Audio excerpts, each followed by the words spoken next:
Hi, I'm Christine. I'm back with part 2 of talking about how soft autumn or any person who is adapting their season to silver hair might do so. What kind of strategies Evangeline, our client from today, is using, and other ideas that might work for you. And I left the last video by saying that there was one coloring group for whom the transition can be a little bit more difficult, and that would be a true autumn woman who has stayed with colored hair until all of her natural hair is silver. And that transition can take a little bit of patience. But you've made changes before in your life, and you can make this one too. Nobody grows in silver hair and says, oh gosh, I think I'm going to go back to dyeing my hair. Never happens. And for people who are looking at the woman, there's such a relief in her just being herself. So you've got support from your color analyst who can show you how to use clothing and cosmetics in more vibrant ways, your hairstylist who can cut out the dye, your hair colorist who may have some strategies for you to transition over, and yourself who knows that sometimes just staying the course towards a better outcome is a very worthwhile thing to do. So that you go from being a mature woman with colored hair to a mature woman with beautiful skin, a mature woman with incredibly beautiful eyes, the way that Evangeline is doing. You know, our self-perception, it's never reality. It's a product of where we live and what we hear and what we see and have been told.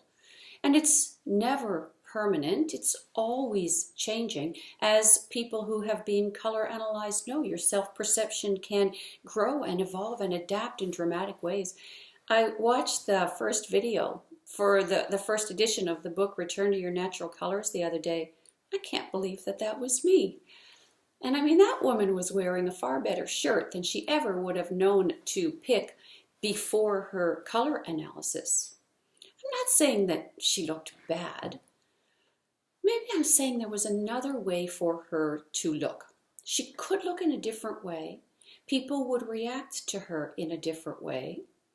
And her self-perception would change.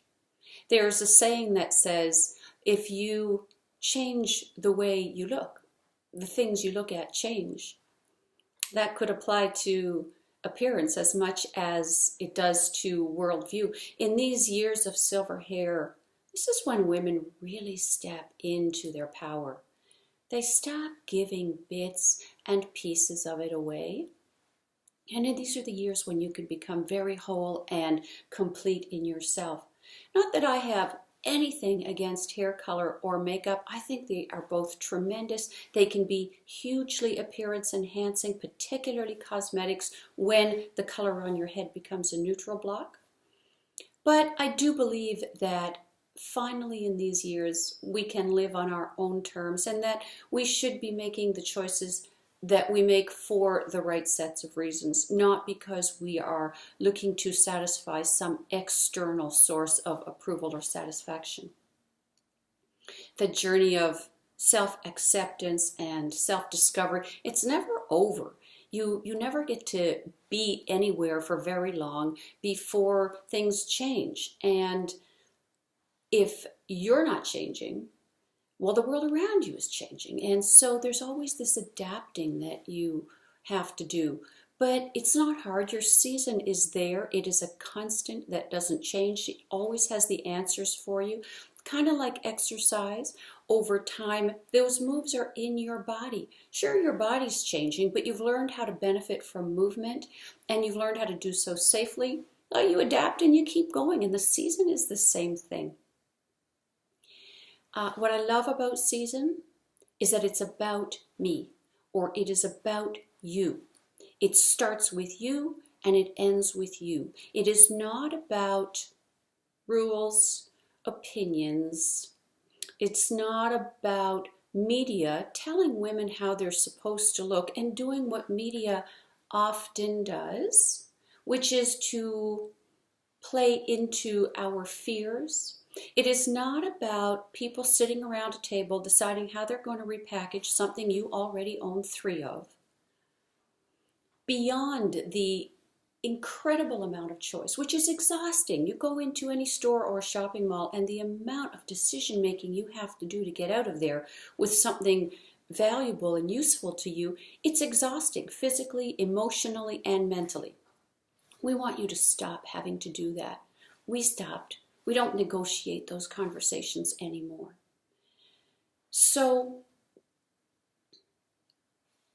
we're going to look at some strategies for how to wear soft autumn, some things that Evangeline is practicing on your own, some things that might help you.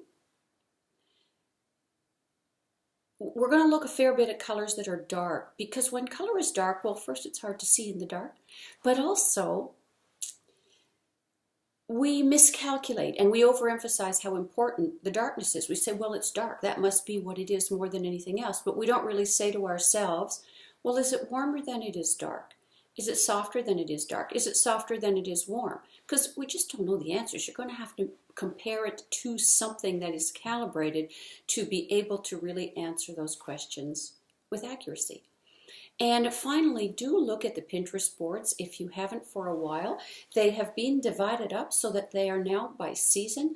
And there may be ideas for you there in terms of different styles and colors that I think could work for soft autumn. Might not all be soft autumn colors, but they could be very effective in that wardrobe.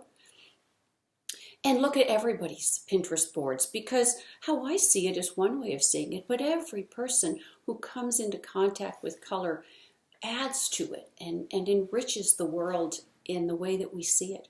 So I hope that you enjoy this post. I hope you enjoy looking at the polyvores. And as always, if you have questions or if you have any strategies that have worked for you with silver hair, whatever your season, I would love it if you would share those in the comments. Thank you so much for being here today. I look forward to talking to you again. Bye-bye.